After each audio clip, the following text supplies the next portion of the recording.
Assalomu alaykum, aziz qarindoshlar. Men Amerikaning Los Angeles shahrida yashaydigan Erkin Sidiq. Bugun 2023-yili 8-oyning 25-kuni.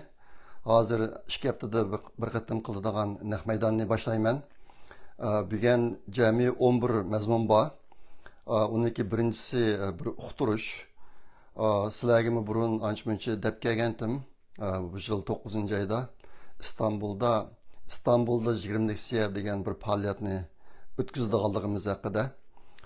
Bu faoliyat shu 9-oyniki, kelar oyiniki 23 va 24 kunlari 2 kun bo'ladi. Bu 2 kun shanba va shanba kuniga to'g'ri keladi.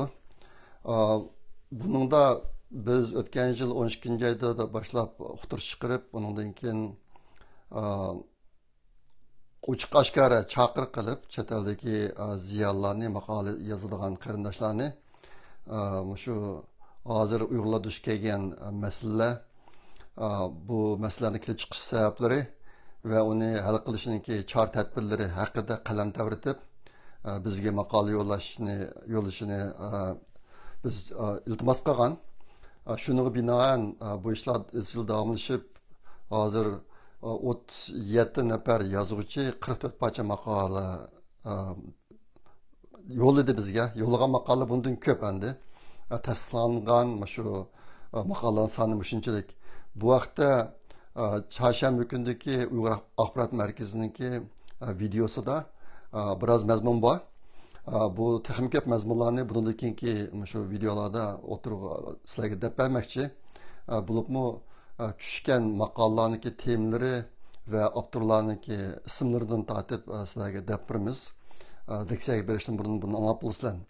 Endi hozirga qadar jami avtorlarniki soni 37 nafar. Bulardan 20 dak avtorlar shu İstanbul'daki leksiyaga berib leksiya so'zlaydi. Biz bu leksiyani qilishdan burun, ya'ni 23-yillardan burun biz qolgan kitoblarni maqola to'plami asosida ishlagan kitobni biz nashr qildirib shu naq maydonga olib boramiz. Bu leksiyaga borganlarga bir nusxadan bekor taqib beramiz. Shunga imkoniyati bor qarindoshlar planlab qo'yinglar. 9-oyniki 23 va 24 kunlari bu zalniki o'rni aniq bo'lgandan keyin biz bu vaqtda maslaga aniqlab beraman o'rnini. Ondan başqa biz bir tashqat varığımı taqdimiz. Facebook'ta, videoda ve başqa ictimai taraflarda texnik xabardar tapsılan, xabardar bulasılan. Şu an bunu bir dep qeydedim. İkinci tema ben bugün deydigan vatan haqidagi bir qism uchurlar. Hozir yaqinda ko'rib o'tgan bir ahvol, bir qism kishilar, chet eldagi kishilar vatanga berib, qaytib kelib hozir endi naytda kuchab Xitoyniki tashviqotini qilyotidi. Bu jihatga ahvollar biroz nachar, eg'ir endi. Berib keling bir oydan kelgandan keyin rasmiy Xitoy umid qilgandek tashviqotlarni qilib, vatan qancha yoshib ketganligi to'g'riliq mana shu ishlarni qilib turibdi. Buningga hushyor bo'linglar. Sababi nima degan chog'da bundaq ahvol vatanga berib, vatanniki qanday isli bo'lib ketganligini ko'rib kelganlar, vatanga berib kelganlarning hammasi emas.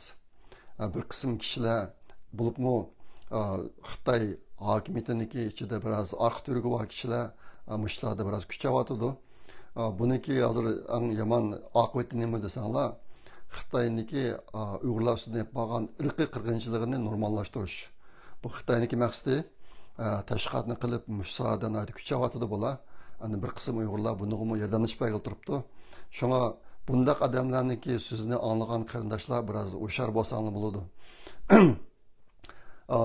Yana bir xabar, Urumchiniki Maydin rayoni deydi. Shu yerga ayni vaqtda necha yilning oldida 10 mingdan jiroq odam patadigan Fangsang Yuan deydi. Xitoy virusi bilan yuqumlangan kishilarni sulab qo'ydigan, birdan-birini sulab qo'ydigan o'ylarni yasagan bo'lar. Bunu bizim vatandaki davançın ve başkalarının yasadığı naydı kam ko'lamlik.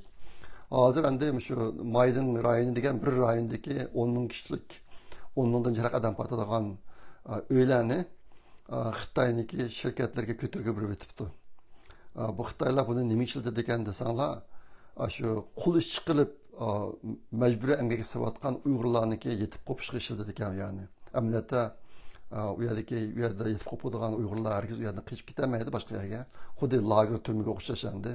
Faqat qildig'ini kunduzi Xitoy zavodiga berib ishlab, oshmisi imshada qo'ndigan gap endi. Mushtaq qilib foydalangan turibdi buni. Xitoyniki shu Xitoy virusi sababidan kishilarni karantin qilish ishlari tugagandan keyin ma o'ylarni ashtaqishga aylantirib o'tibdi. Bu jihatdan aniq uchur keldi. Andan keyin hozir Xitoylarning qilayotgan yana bir ishi Sharq Turkistonda umumiy iqtisod tekshirish degan bir narsani qildiribdi. Bunday ishlarmi burunmi bor ekandiq, har 5 yilda bir qatim qildi ekandiq. Lekin u chog'larda buni asosan kishilarniki shirkatlariga, restoranlarga berib, shu yerdan iqtisod egallab ashta qildi ekandiq.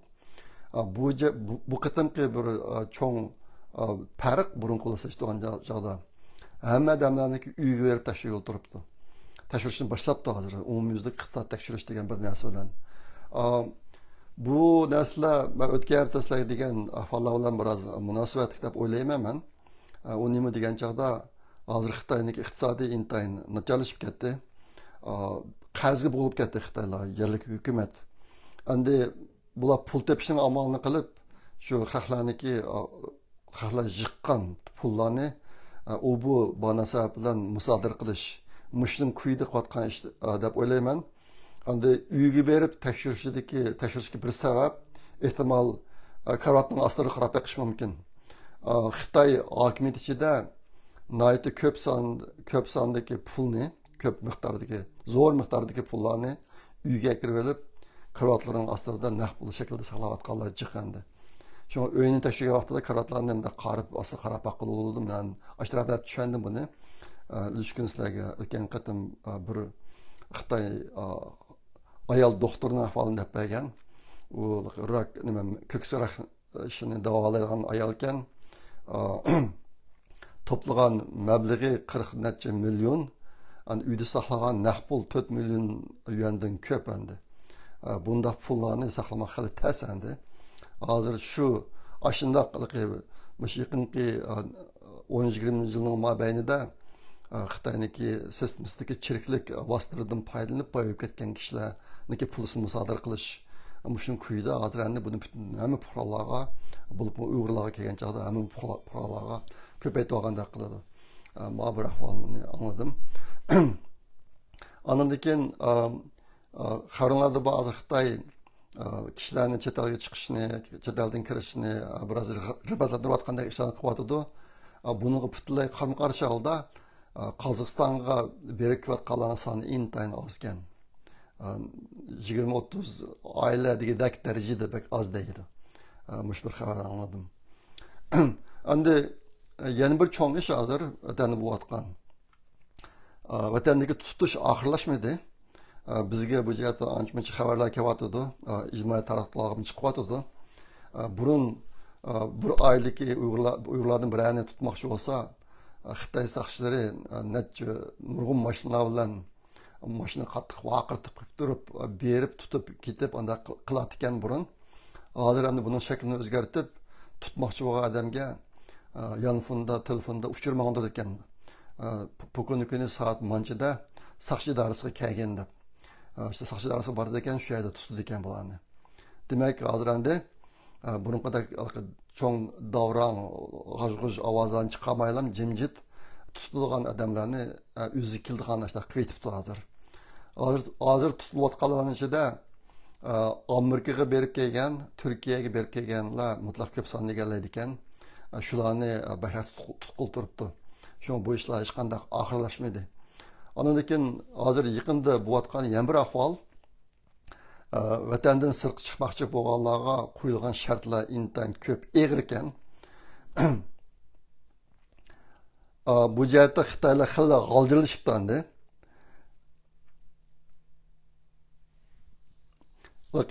Chet elga chiqadiganlarga ruxsat berayotgan ba'zilarga qo'ygan shart nihoyat eg'ir bo'lib, uniki masalanga bankaga zo'r miqdorda pul quyish kerak ekan, masalan 60 ming 70 ming yuan degandek miqdorda pul quyish kerak ekan. Anikin uy mulk xati va shunga o'xshash mulklarniki xatlarini topshirdi ekan ularga. Anikin tuqqanlarini guruhga oldi ekan. Bu ahvol biroz og'ir, bu hozir bo'tadi, masalan ayolchisi erini guruhga evilish, erchisi ayolning guruhga evilish, hatto buning ichida hatto tug'ilmagan homildor bo'lgan ayollarning qustidagi bolalardan tortib guruhga olgan ishlar bu o'tiribdi. Agar Xitoylar bergan vaqt muddatidan bir kun eshib kelsa, masalan sen bir oy ichida qaytib kelsan deb, agar shu saq bir oy to'shmoq ichida qaytib kelamasa, albatta topshirgan uy xeti pul degan narsani hammasini musodara qilib olgan mana ahvol bo'ldiribdi. Shu sababdan chet elga chiqib bolalarini yo'qlashga tamshilib to'xtab qolgan oilalarni ko'pga bu ahvol tufaylidan. Shunga bu jihatimi Xitoylar o'yin o'ynab o'tiribdi hamda hozir qarzlarga bo'lib ketganligi uchun mush ishnimi endi pul tepishniki bir vasitasi qilib olgandek ko'rindi menga.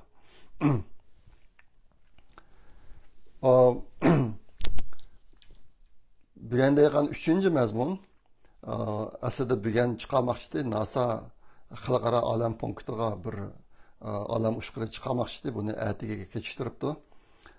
Degan bizning vaqtimiz 12 dan 27 minut o'tganda, New York vaqti 3 dan 27 minut o'tganda qiladi ekan.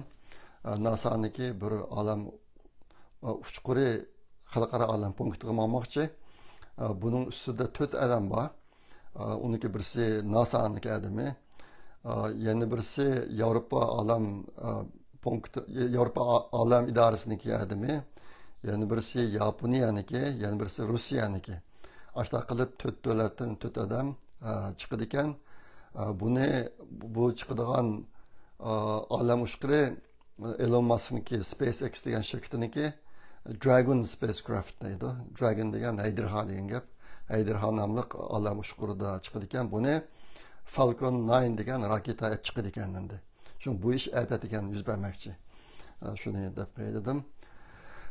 Anikin yaqinda NASA'da bo'lgan yana bir ish, bu yil 7-oyda NASA'niki James Webb olam teleskopiniki ishga tushishga 1 yil bo'ldi 7-oyda.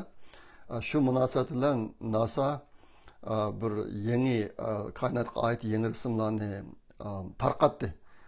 Uniki rasmniki birisi Rho-Ophiuchi deydi. Rho-Ophiuchi degan bir koinot bulutlariniki rasmi bo'lib, bu hozir koinotda yangidan shakllanayotgan yulduzniki rasmi ekan. Bu yangi yulduz shakllanayotgan rayon, bu abaytaman degan Rho-Ophiuchi deydi. Shu rayon bizdan 390 nur yili yiroqlikda ekan. Bu degan gap nima desanglar, shu rayondan chiqqan nurniki bizga yetib kelishiga 390 yil ketadi degan gap. NASA hozir tatgan rasm amaliyotda hozirgidan 390 yil burungi ko'rinish degan gap. Yulduzlarniki shakllanish uchun nihoyatda uzun vaqtlar ketadi. Shunga koinotniki ishlari to'g'ri so'zlagan vaqtimizda 300 yil, 400 yil degan hech nima emas endi. Qisqa vaqt bu. Shu bir rasmni taqibdi. Men bu rasmni shu nimaniki videoni ostiga chiqarib qo'ysam bo'ldi, ko'p osonlar bo'ladi. Endi bugun deydigan 4-mazmun Xitoyniki iqtisodiy. Shu 8-20 kuni, ya'ni dushanba kuni xalqarodagi nurg'un cho'ng media shirkatlari Xitoyniki iqtisodi haqida xabar tarqatdi. Bu nima desa, Xitoy ko'p sonliq ma'lumotlar bilan endi ko'p sonliq ma'lumotlarni e'lon qilib, shu asosda Xitoy iqtisodniki tugashganligini dunyoga jakala demiş bir kun ichida ko'p o'rinlar. Buning ichida Amerika ovozi radiosiniki bir xodimining o'tirib qo'ygan degan gapi, Xitoy iqtisodiniki yimirilishi 2023 yildagi dunyodagi eng chong xatar bo'ladi deb o'tirib qo'ydi. Xitoy iqtisodiy yimiladi bu 2023 yildagi dunyoga kelgan eng chong xaym xatari deb. Ular uni boshqa tushundi, bu vaqtda men sizlarga deb keldim. Xitoy iqtisodiy yimirilsa butun dunyoga ta'sir etadi hozir. Boshqa buni eng chong xatar deb atadi bular. Xi Jinpingniki siyosiy, iqtisodiy, harbiy va tashqi ishlar sohasidagi siyosati hozir dunyo uchun eng chong xaym xatar. Endi biz bilganimizdek Xitoy masalasi amaliyotda Jallod Xi Jinpingning masalasi. Xitoy masalasini keltirib chiqayotgan odam shu. Bu Xitoy Kompartiyasiga bosh sekretar bo'lgan 10 yil Xitoyda eng chong vayronchilik bo'layotgan 10 yil bo'ldi. Buniki quli nega uzasa shu ish vayron bo'ladi. Hozir ashtaq bo'lib ketyapti. Shunga ba'zi kishilar Xi Jinpingning Xitoy hokimiyatini og'dirishga o'tgan Allohniki bir elchisimikin deb qaraydiganlarmi bor. Shunga ma'vu xalqaro xabarlarda, medialarda deyotgan gaplar bilan ma'vu Xitoylarda deyotgan gaplar asosan o'xshash. Endi bu yerdagi bir muhim ish, agar shu Xitoy iqtisodiy vayron bo'lsa bu yil Jallod Xi Jinping chuqur yiqiladi. Ashta boshqa hozir Amerikaniki bir sobiq rahbarini o'z ichiga olgan xalqarodagi tunilgan mutaxassislarniki da'vatqini Xi Jinping yiqiladi, ammo Xitoy Kompartiyasi yiqilmaydi degan ko'z qarash. Mushtaq bir farazni o'tirib qo'ydi mushaqnichidan aytdi keng ko'lamda. Endi xalqaroniki nuqtasidan qaragan vaqtida nurg'un allarniki hukumati Xi Jinpingniki o'lib ketishini Kompartiya hokimiyatining bo'lsa, Kompartiyaning bo'lsa o'rilmasligini umid qiladi bular. Shunga hozir deyotgan farazlanchida ifodalangan bir xil ko'z qarashimiz shu endi. Endi bu mushtaq ahvolni ko'rib yetgan xalqaro qilayotgan bir ishi Xitoy bilan bo'lgan iqtisodiy munosabatni ajizlashtirish yoki Xitoydan ajrishish bu ishlarniki qadamini tiziltyapti. Bu jihatda nurg'un sonliq ma'lumotlar bor. Men bu to'g'ri to'xtalmayman. Endi Xitoy bilan ajrishish ko'paysa, tezlashsa, Xitoyning iqtisodiyotniki vayron bo'lishi tezlashadi endi. Hozir bo'layotgan ahvolimiz shu. Bu vaqtda yaqinda Amerika prezidenti Baydenning degan bir gapi bor. Xitoy iqtisodiy hozir bir vaqti belgilangan bomba deb Dengshizada deydi. Bir xil bombalar bor, uniki 1 soatdan keyin portlash, 2 soatdan keyin portlash deb vaqtini siz tanishib qila olasiz endi. Xitoyning iqtisodiy hozir ashaq bir bomba bo'lib qoldi deb Bayden dedi. Baydenniki taqattiq qo'zg'aydigan vaqtlar bor. Endi ma gapi hozir xalqaroda chiqayotgan boshqa gaplar bilan biroz o'xshab ketadi endi.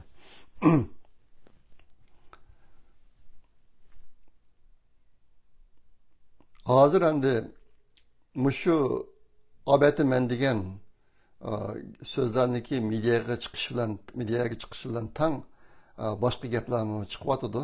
Amaliyotda u gap mushu Uyg'urlar eng ko'ngil bildigan bir ahvol. Nima desanglar, Xitoy iqtisodiy o'rilsa, zodi dunyoga qanchalik ta'sir ko'rsatadi. Shuning bilan dunyo asosan bo'lib ketamdi degan bir gap bor. Endi bu hafta ashunga qo'shilib chiqqan yakunlar yoki farazlar nima desanglar, Xitoy iqtisodiniki yimirilishi Amerika va G'arb ellariga unchalik ta'sir ko'rsatmaydi. Ta'siri kichik bo'ladi. Eng cho'ng ta'sir ko'rsatigini hozir Xitoyniki bir yo'l bir balvoq siyosiy qurilishi munosabati bilan foydalanayotgan davlatlar. Bu qanday gap desanglar, hozir dunyodagi nurg'un ojiz kishi davlatlar bor. Bular shu Xitoyniki qon birishi bilan jon saqlayapti. Buniki bir vosita, bir yo'l, bir balvoq vositasi endi, shu orqali. Shunga hozir Xitoyning iqtisodiy puli qolmay, iqtisodiy vayron bo'lish taraf qarab ketyapti. Agar vayron bo'lsa, eng oldida ziyon tortadigan davlatlar shu kichik ojiz davlatlar. Xitoyniki qon birishi bilan jon yo'qotgan davlatlar. Shular eng ig'ir darajada vayron bo'ladi. Lekin Amerika g'arb ellari ancha ta'sir ko'rsatmaydi degan ko'z qarash o'tirishdi mishabda. Bu endi masalan Turkiyadagi qarindoshlarimiz bir yaxshi xabar endi. Turkiyada turmush va qiynashib ketdi. Iqtisod bundan bak nacharlashib ketsa, kun taqim ters bo'ladi endi. Bugun deydigan 5-mazmun Janubiy Afrikada bo'lgan ishlar. Janubiy Afrika shu necha yildan 10 yildak vaqtni oldida men yilni yesqishni unutib qolibman. Qurilgan bir guruh bor. O gruppa kirgan davlatlar Brazil, Rossiya, Hindiston, Xitoy va Janubiy Afrika. Bu 5 davlatning isminiki bosh harfini birlashtirsanglar, inglizcha BRICS degan gap bo'ladi. Bu BRICS degan so'zniki o'qilishi bizning xish, uy soldigan xish deganniki ko'p sonligi bilan o'xshab qoldi. BRICS degan shu xishlar degan gap endi. Muşa o'xshab qoladi. Xitoylar mushunga asosan bu 5 davlatdan tarkib topgan bir guruhni oltin xish deb ism qo'yib olgan bo'ladi. Jinjuan deb, oltin xish deb. Amaliyotda xish bilan hech qanday munosabati yo'q, oltin bilan munosabati yo'q. Mashada narsa qurib olgan endi. Yaqinda shu BRICS degan guruhniki bir yig'ini boshlandi Afrikada. 22-8-22 kuni. 21 kuni boshlanadi. Endi shu faoliyat boshlanib 8-22 kuni Jallat Xi Jinpingniki bir muhim nuqta bir degan nuqta so'zlaydi. Nutq bir degan kun ekan, nutq so'zlar chiqmoqchi ekan. Lekin buni chiqmaydi u. O'zi chiqmay, uning o'rniga Xitoyniki savdo ministri Wang Wentao deydi. Wang Wentao degan Xitoy chiqib, Xi Jinpingniki tayyorlab qo'ygan nutqini o'qib berdi bu yig'inda. Şu munosabat bilan nurg'un g'ulg'ul bo'lib ketdi. Nima uchun Xi Jinping chiqib nutq so'zlamaydi degan. Buningda ikki xil ehtimollikni o'tirib qo'ygan kishilar. Uning birisi ehtimol Xi Jinpingning aytdi ig'ir kasal bo'lib qolgan bo'lishi mumkin. Shunga yig'inga chiqdi madori yo'q chiqmoqligi mumkin deb. Undan boshqa yana birisi Xitoyniki davlat ichida bir cho'ng voqea yuz bergan bo'lishi mumkin deb. U voqealarniki birisi yaqinda Xitoyniki bir yadro suasti parxuti portlab ketganlik to'g'riliq gaplar chiqqan. U xabarlar jazmlashmadi.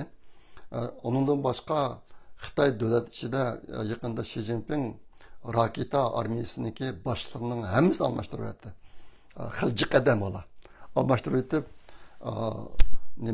havo armiyasi bilan yana bir boshqa bir dengiz armiyasining ikki boshlig'ini olib raketa armiyasiga bosh qilib qo'ydi. Burunqilarning ichidan bo'shtirib etdi. Ashta qilib Xitoyniki harbiy ishlarida xil cho'ng qilamqanchilik bor yaqinda. Shuning bilan munosabatli bir voqea chiqib qolib, shu voqealarni bir taraf qilmasa bo'lmagan telefonda shunga nutqni so'zlamaydi deb ikki xil ehtimolni o'tirib qo'ygan. 23-yilda Xitoylarniki erkin mediachisiniki birisi bo'lgan Dayu degan bir yosh bola bor. Bu shu kundagi o'ziniki leksiyasida o'ziniki nihoyatda ishonchlik uchurga erishganligi, shu uchurga asoslangan chog'da Xi Jinpingniki nutq so'zlamaganligining sababi o'ziniki o'ltirilishidan nihoyat qo'rqib ketganligini o'tirib qo'ydi bu. Men ularni yo'llab qo'yay, ko'p asana bo'ladi. Uniki 23-yilda so'zlagan leksiyasi xil qiziqarli mazmunlar bor. Xi Jinpingniki o'limdan qo'rqib nutq so'zlashga chiqmaganligidan boshqa buniki nima sabablari bor?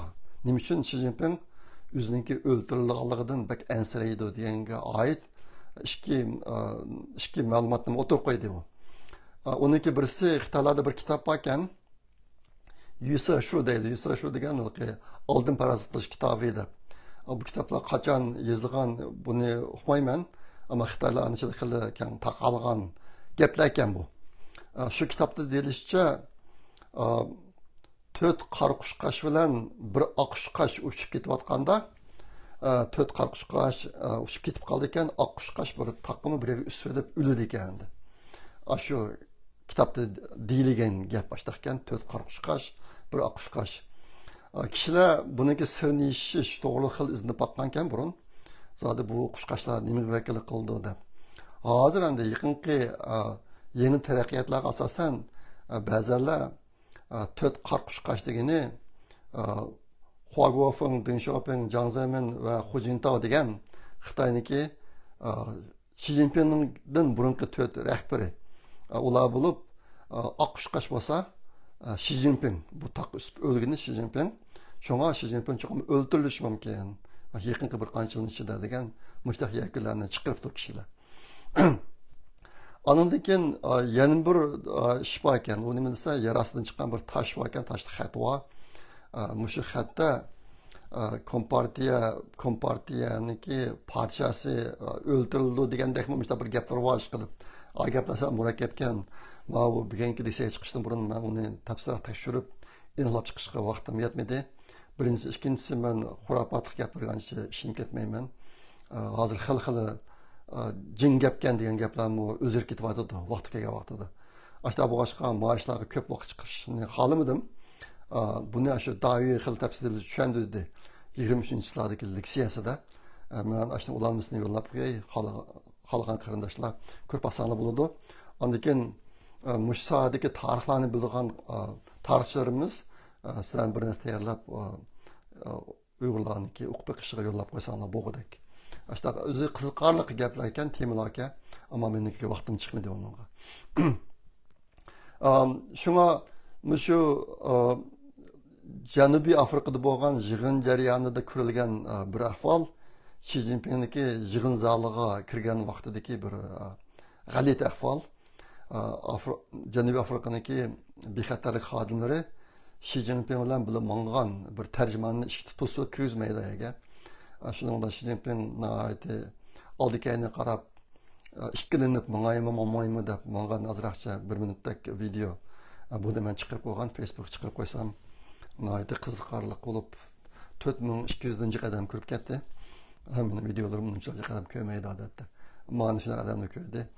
Uniki orqanishini ifodalaydi, tushundiradigan ba'zi videolarni chiqarib qo'ydim men. Xalqni ko'rib olsangiz bo'ladi. Xi Jinpingniki men vaqtda vaqtidagi videosi dunyoga intan keng tarqalib ketdi. Hozir hamma yerda topalaysiz uni.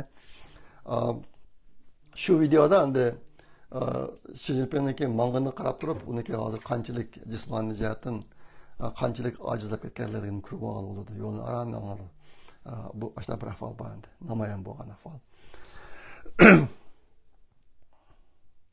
Endi shu BRICS degan gruppaniki yig'inning oxiriga kelgan chog'da bu gruppani kengaytirganligini e'lon qildi bular. Burun 5 davlat hozir buningga kelar yil 1-oyniki 1-kundan boshlab Argentina, Misr, Etiopiya deydi, Etiopiya uyg'urchasini men izlab tep bo'lamadim, kechiringlar. İran, Saudiya Arabiston, ondan keyin Birlashma Arab Xalqligi qatorliqini 1 2 3 4 5 6 5 davlatga 6 davlat qo'shildi ekan. Buning ichida Misr, İran, Saudiya Arabiston, Birlashma Arab Xalqligi 4 davlat musulmon davlatlar. Bu musulmon davlatlar Xitoy, Rossiyaniki bir qora kuch guruhiga qo'shilib endi g'arbga qarshi kuch bo'lib shakllanishga qarab ketyapti. Ajoyib ichinarli ahvol Uyg'urlar uchun, musulmonlar uchun. Mushtarlar bo'lyapti. Odam nima deyishini bilmaydi bu ishlarni ko'rsa. Mushning munosabatlik bo'lgan yana bir voqea bu medialarga chiqdi. Ehtimol sizlar ko'rgan bo'lishingiz mumkin. Hindistondagi prezidenti Modi shu Janubiy Afrikaga borgan kelgan vaqtida aeroplan yerga qo'ngan vaqtida bu aeroplandan tushkunmagan bir voqea bo'ldi. Uni nima shunday bo'libdi desanglar, Xi Jinping degan jallod kelgan vaqtida Janubiy Afrikaniki prezidenti Cyril Ramaphosa deydi ekan. Cyril Ramaphosa degan odam o'zi aydirmaga berib Xi Jinpingni qarshi oldi aydirmada. Endi Modi kelganda bo'lsa, prezidentmi chiqmay, muavin prezidentmi chiqmay, bir ministerni chiqarib qo'yibdi aydirmaga. Chiqarib qo'ygandan keyin bunga Modi narozi bo'lib aeroplandan tushkunilmabdi. Tushkunilmagandan keyin Janubiy Afrika hukumati muavin prezidentini vatibdi aydirmoq. Vatgandan keyin aeroplandan tushibdi Modi. Mushtaq bir voqea bo'ldi. Bu voqealarni xalqaro xabarlarga chiqib ketdi. Endi 6-cı mazmun bu Xitoyning iqtisodi bilan munosabatlik bir mazmun. Yaqinda xalqarada bunun gap so'zlar chiqib ketdi. Uni nima desanglar, yaqinda Xitoy hukumati Xitoydagi yoshlarniki ishsizlik ahvolini ifodalaydigan statistika sonlarini e'lon qilmaslikni qaror qildi yaqinda. Shuning bilan ba'zanlar chaqchaq qilib Twitterlarga yozdi. Xitoy hukumati Xitoydagi yoshlarniki ishsizlik masalasini taltuksal qildi. U bo'lsa-mu yoshlarniki ishsizlik nisbatini e'lon qilmaslik deb boshqa xabarlarni chiqardi, narsalarni yozdi Twitter boshqa yerlarga. Shunga bu bir cho'ng xabar bo'ldi xalqarada. G'ariblar xabar qildi buni. Bugun deydigan 7-ci mazmun Amerikada ishlarni oldin faraz qilib deydigan bir odam bor, dangliq odam Dick Morris degan. Bu odam 11-sentabr voqeasida o'rliqmaydi vaqtida bu narsalarni degan. Hozirmi kelar yillik saylam haqida bu odamniki deyotgan gaplari bor. U gapi nima desanglar, Trump zo'r g'alaba bilan utib chiqdi degan buniki oldin mo'lchari endi. Men bu yerda uni demoqchi emas. Ma yaqinda degan o'tirib qo'ygan bir kimlar bilan suhbatlashdi bu odam. Newsmax degan bir media var Amerikada. Shularniki ziyoratini qabul qilgan chog'da bir qism narsani o'tirib qo'ydi bu odam. Qaysi narsani o'tirib qo'ydi desanglar, asosliq degan narsa bu kishiniki Biden oilasi Xitoyga setilib ketdi deydi.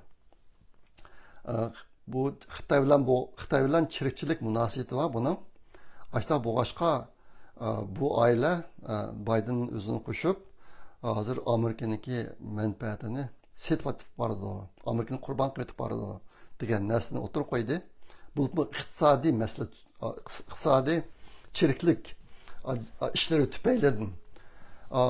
Shu sababdan hozir yuz berayotgan bir qancha ahvollar bor. Uniki birisi masalan hozirgi Amerika hukumati Xitoy virusiniki kelib chiqish manbasini tekshirishni butunlay tekshirish ishlariga tuvoq yeb qo'ydi deydi. Uni yapolmaydi, damlashtirmaydi, besib qo'ydi deydi birisi. Andikin Amerika Xitoy ustidan yurgizmoqchi bo'lgan iqtisodiy embargolar bularni to'xtatib qo'yildi. Hozirgi yangi hukumat o'tirib chiqqandan keyin Muşun əmisiniki, şu Xitay bilan bo'lgan chiriklik munosabati bilan munosabatlik deydi. Men degan ma'ni o'tirib qo'yishimdagi eng muhim bir masala bu odam degan yana bir narsa. Yahudi cho'ng qirg'inchiligidan keyingi eng cho'ng xalqaro jinoyat yuz berdi deydi Xitoy sodir qildi buni. Ammo Müslüm jazolamadi Xitoyni. Mush ish to'g'riliqmi Xitoyni jazolamadi deydi. Uyg'ur masalasini deyapti bu yerda. Uyg'urlarniki irqiy qirg'inchiligi.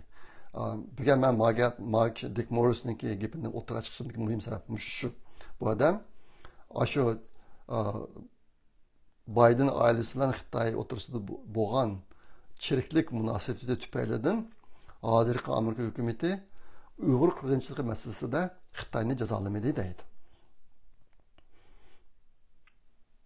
Ondan keyin Xitoy yaqinda Xitoy pulini Amerika dollarining o'rniga dastatish xalqarada to'g'riliq nurg'un qutarqishani qilyapti hozir. Mushning qaratami Amerika hukumati bira Xitoyni jazolash tadbirini qo'llanmaydi deb. U o'tirib qo'ygan cho'ng bayoni ostida mana 4 narsani misol qilib ko'rsatdi. Dick Morris degan odam buning 3-inchisi Uyg'ur irqiy qirg'inchilik masalasi. Shuni buni sizlarga deb qo'ydim. Ondan bu yaqinki bo'lgan yana bir ish, buniki men so'zlamoqchi bo'lgan 8-mazmun. 2 kun oldida Amerikaniki Cumhuriyet Partiyasining kelar prezidentlik saylamiga o'zini ko'rsatgan 9 odamlar ichidagi 8 odamlarniki munozirasi bo'ldi. bu 9 adamning ichida Trump qatnashmadi. Trumpniki ko'rsatgan sababi meni hamma odamlar biladi, burun munozaralarga qatnashgan. Uning ustiga hozir raysinashlarda meniki erishayotgan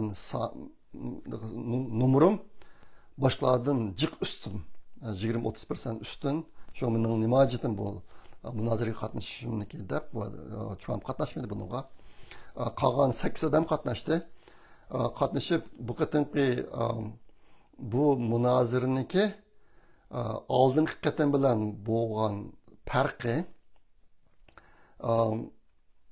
2015-yili Trump saylanga tushgan vaqtda bo'lgan munozir bilan seçtiğin çağda bu qatimki munozirni ko'rgan odamlarning soni aran 50% chiqib qoldi. Burunqining 50%ga.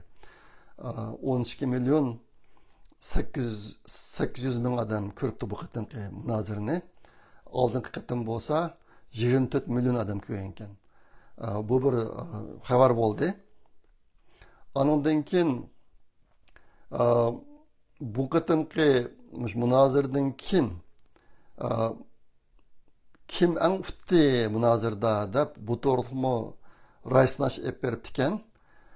Bunun keyin natijasi bir qiziqarli ahvol bor bu yerda. Bu yerda Vivek Ramaswamy degan bir yosh bola bor, 38 yoshlik.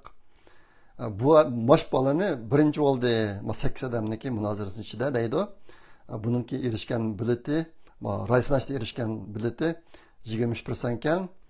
Aniken Ron DeSantis degan kishi, bu odam hozir Amerika Cumhuriyet Partiyasining ichida ko'z ko'rilgan kishi, bu kishi Florida shtatiniki shtat boshlig'i endi.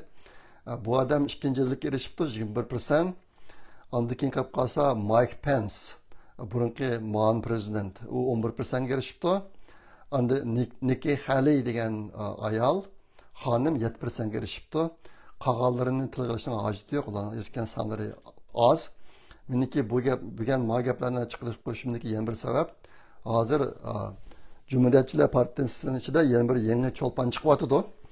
Bu cho'lpon mana shu Vivek Ramaswamy degan bola. Bu yerda oldinlar deb qo'yadigan bir narsam, Vivek Ramaswamy, undan keyin bu Nikki Haley degan xonim. Bu ikkisi Hindistonliklar pushtidan. Atanisi Hindistondan ko'chman bo'lib kelib, Amerikada tug'ilgan kishilar mala. Ondan keyin Vivek degan bola aranda 38 yoshga kiribdi, 2 bolasi bor ekan. Shunga bu qatimki saylamga tushgan 9 odamniki ikkisi Hindistonlik. Ondan keyin xabarlar bo'lsa, hozirgi Amerikaniki muavin prezidenti Kamala Harris, uning opasi Hindistonlik. Amerikaniki mushtaq siyosiy sahnasida hozir muhim o'rinda turayotgan 3 Hindistonlik bor. Men burun sizlarga degan Amerikada tug'ilib o'sgan o'smirlarning ichidanmi kelgusida o'zini prezidentlikka ko'rsatadigan mushtaq kandidatlar chiqsa degan orzumning borligi. Meniki ayni vaqtda mening o'g'limmi boshqa bir qiziqqan ekan, mening o'g'lim Urumchi tug'ilgan, Amerikada emas. Shunga u bir qatim yuzimga qo'ygan mening.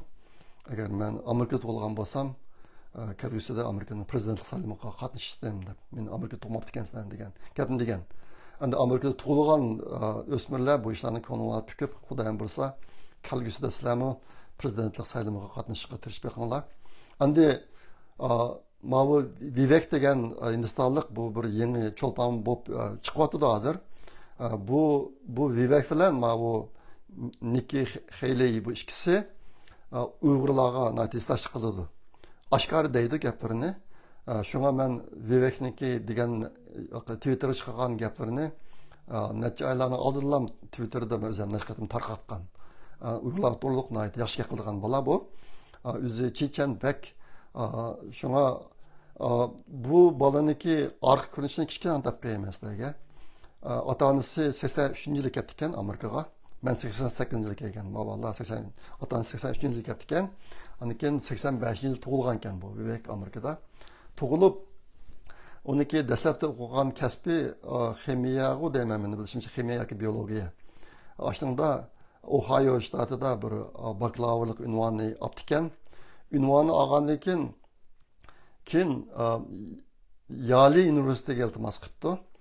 Yali Üniversitesi'ndeki kanun kasbiga iltimos qilibdi. Yali Üniversitesi'ndeki kanun kasbiga kirmek tez endi. Amerikadagi xil cho'ng donliq odamlar shu yerni bitgan qonun kasbida. Kichik Bushmi shu yerda o'qigan masalan. Kichik Bushmi Yali Üniversitesi'ndeki kanun kasbida o'qigan. Bu shu yerga iltimos qilgan vaqtida Soros degan birsiniki o'qish mukofotiga iltimos qilgan ekan. Bu Soros degan kishi sizlar yaxshi biladigan George Soros'niki aksi o'zi emas. George Soros intayin solchi. Hozir dunyoni buzib o'tishda cho'ng to'pisi bor kishi buniki. Shunga o'ngchilar yaxshi ko'rmaydi. Uniki qilgan ishlarini ko'rsanglar, ishqilib Amerikada va dunyoda yuz berayotgan askirliklarniki aqsi odam bor. Boy yuzi. Shunga Mao Vivek degan bola shu hozirgi Sorosniki aksiniki o'qish mukofot pulsiga erishgan ekan, Sorosniki aksi o'lib ketgan ekan, odam o'lib ketdi, hozir yo'q ekan. Shuning bilan qonun o'qibdi. Shu qonun o'qiyotgan vaqtning o'zidalamkan bir shirkatning pay chekini elib, bu $5 elib, keyin u o'sib ketib $135 setib, biroqlamkin $15 million yanchiqqa sotdi ekan. Undan keyin bu dori ishlab chiqarish sohasida bir qism ishlarni qilib, o'zining kasbini ximiya, burungi kasbi ishlar bo'lg'achqa Amerikada bir yangi dori ishlab chiqarmoq bak tez. Odatda 10 yildan 20 yilgacha vaqt ketadi. Agar bir dorini ishlab chiqarib, uni Amerikadagi dora va yemaklik ministerliginiki FDA deydi. Tasdiqini o'tkazib olsa, bu shirkat dahshat boyib ketadi. Hamda xili ko'p dorilar ne ishlab yasab chiqishda yarim yo'lga kelib to'xtab qolgan ahvollar chiqqan. Yarim yo'lga kelguncha akilib, nurg'un patentlarni elib, lekin oxirida natijasini chiqaramagan ishlar ko'pkan. Ma bola shu sohaga kiryapti. Yarim yo'lda to'xtab qolgan dorilarniki patentini setib olib, o'z bir shirkat qurib, setib olib, shuniki davomini qilib, bozorga solish ishlarini qilib, 10 yilda 6 dorini bozorga sotdi bu. Ashna bilan aytib, jiq boy bo'libdi.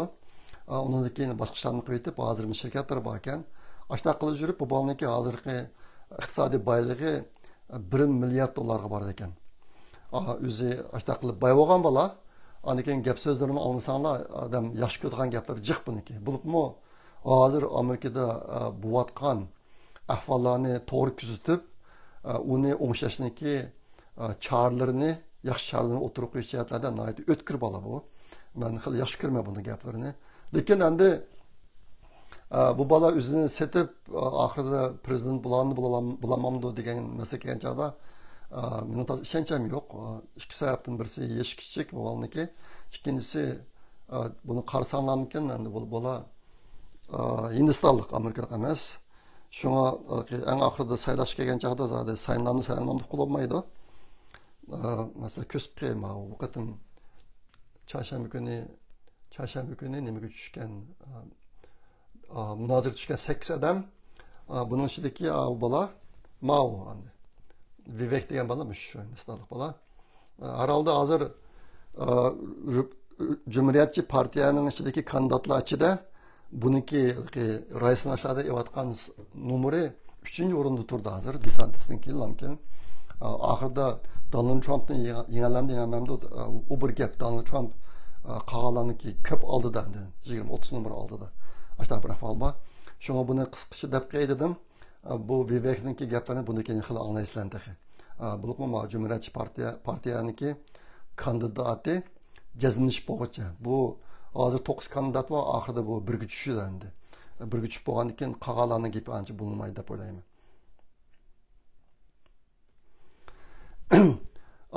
Ben bugün söyleyeceğim 9. mezmun Rusiyaniki Vanguard qo'shinidagi boshlig'i o'tganda bu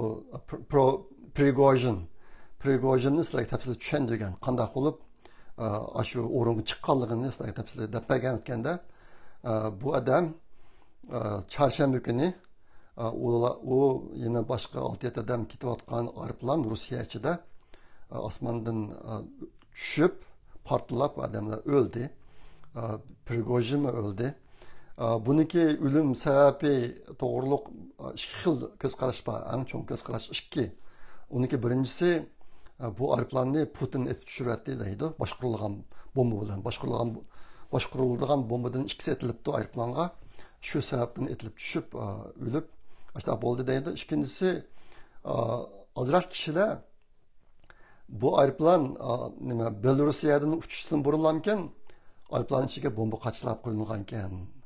Shu Rossiyaga kirganda portlabdi degan bu ko'z qarashma bor.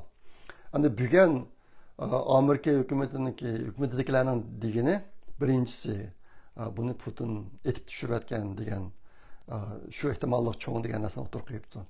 Ashta qilib Prigojin o'ldi. Tarixda bundaq misollar bek ko'pkan. Asilik qilgan odam asilik qilib, yerim asilikni to'xtab qolsa, u odamning oqibati chuqur o'lim bilan oxirlashadigan. Chaldirgan o'qni chaldirgizgandan otmagan yaxshi degan ko'z qarash bor ekan. Tarixda xalqarada Xitoyda mashindaq. Bu o'tganda isyon ko'tarib Moskvani elishga oz qolgan joyda to'xtab qolib, Putinning chiroyli gaplariga ishinib, bu ishlardan voz kechgan endi. Ammo oxirida Putin uni janna olibdi. Prigojin bu yil 62 yoshga aniq. Tunugun Prigojin haqida Putin bayonot e'lon qildi. Albatta u o'zining qarashini yoshirdi. Prigojinning yaxshi gaplarini qilib, yo'qolgan yaxshi gaplarini qilib degandek. Hozir endi Vanguard qo'shindagilar Moskvaga qaytadan kirib intiqom olamiz deb aytibdi degan gap bor. Bu gaplar dastlabda bak cho'ng bo'lgan chorshanba kuni. Tunugun bugun unchalar kuchli emas. Uniki harakat ifodalari, u nasri shaklari ancha ko'rinmadi mening bilishimcha. Shu bu ishlarni oxir qanday bo'ladi biz hozir bilmaymiz. Bugun deydigan 10-mazmun Angliyaniki London shahrida turadigan do'stimiz, inimiz Esaniki qizi Laylagul Cambridge universitetiga o'qishga kirdi. Meniki bilishimcha tarix, siyosat va tarix kasbiga kiribdi. Bu qizimiz Cambridge universitetiga mesela o'qishga kirgan tunji Uyg'ur qiz ekan. Muborak bo'lsin. Nayt xo'sh bo'ldim men. Bunda xabarlarni olsam men davomli pek xo'sh bo'lman endi. O maktabmi dunyodagi eng oldingi 10 maktablarning birisi. O maktablarning ichida shunga ham bir Uyg'ur qiz kiribdi endi. Bu bir yaxshi xabar. Muborak bo'lsin. Bugun deydigan 11-mazmun yaqinda Amerikadagi bir qarindishimiz Uyg'ur Project fondiga $1000 iyon qildi. Yana bir qarindishimiz $600 iyon qildi. Bu ikki qarindishimizniki iyon qilgan puliga shirkatdami o'xshash miqdorda, ya'ni 100% dan pul qo'shib berib, bizga jami $3200 pul kirdi. Sizlarga ko'pdan ko'p rahmat. Bu qarindoshlarimiz, bu ikki qarindoshlarimiz izchil turda Uyg'ur Project fondiga iyon qilib kelayotgan qarindoshlarimiz. Ular har oyda o'zining maoshidan avtomatik holda bizga mashlik miqdori keladigan, ma'lum miqdor keladigan qilib qo'yibdi ekan. Shu orqali keldi. İşte bo'lsin bir qatim rahmat aytay dedim. Mana $1000 iyon qilgan qarindishimiz o'tgan yil bir yilning ichida $9600 iyon qilgan. Anikin shirkatimi $9600 qo'shib berib, bunga bizga jami $20000 yaqin pul kirgan qarindishimiz endi. Bu ishni izchil davomlashtiryapti. O'zini namusiz turdi. Mustaq millat uchun boshqalarga xili birdi bu qarindishimiz. O'zining maoshidan, uniki o'zining tijorati yo'q, maoshidan mustaq u bu ishlarga aytdi. Mardonlarcha mustaq pul iyon qilib kelayotgan qarindishimiz. Ko'p rahmat. Bugun deydigan mazmunimiz shu. Kelajaqda ko'rishib omon bo'linglar. Xayr, xo'sh, Allohga omonat.